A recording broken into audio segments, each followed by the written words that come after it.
The most recent call for Kofi Annan's intervention in one of Kenya's more recent political problems hasn't gone down so well with some. Kila saa Annan mpaka siku gani? Their frustration seemingly narrowing their vocabulary. Annan's looming presence in Kenya's politics and rulership has lately been rubbing some of Kenya's leaders the wrong way. But he is hardly the first diplomat to have been deeply involved in Kenya's local affairs. We don't like the soft life. Remember him? Sir Edward Clay was just one of the many outspoken diplomats accredited to Kenya. And despite being declared persona non grata in Kenya, Clay's words in 2005 may perhaps explain why the international community remains interested in Kenya. Diplomatic etiquette is a secondary consideration compared to trying to push the world a little bit in a better direction. Is that enough of a reason to abandon diplomatic decorum, or was Clay essentially right? Has diplomacy changed its stripes? I went to one of the few places where likely answers to this would be in plenty, a university, full of tomorrow's diplomats, being taught by today's diplomacy veterans. This is Ambassador David Kikaya and his class, currently in the midst of a class on the essence of diplomacy.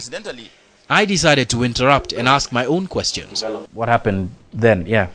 First, are diplomats accredited to Kenya condescending? Diplomacy is not about simply what you're saying, but also how you say it. You can say what you need to say, but don't think that, you're the big dog in this country. This may be true, but are Kenya's leaders beyond kind words and cups of tea? This is where it got interesting. One of the concerns of diplomacy is to prevent conflicts and to forestall future conflicts as well. The role that Kofi Annan is playing in settling the political battle among the two major political parties in Kenya is very important. But I think his role seems to create a situation of the master and the slaves. But can we manage without the international community watching us keenly? In Africa, the political systems, they are not working right.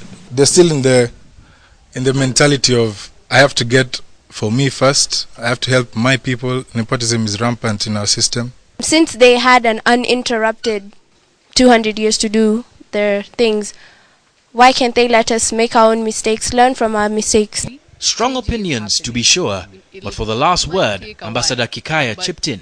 We have strayed so much so that even our own people that we are wronging do not seem to have a platform of expressing their protests. So you'll find that not many Kenyans, for instance, will disagree with Reinberger when he says the things that he does. He's like the voice of the voiceless. Are they meddlers? When you amekuwa nini? Or is the international community's heart in the right place? The results may still be out on that one. John Allen Amu, KTN Prime.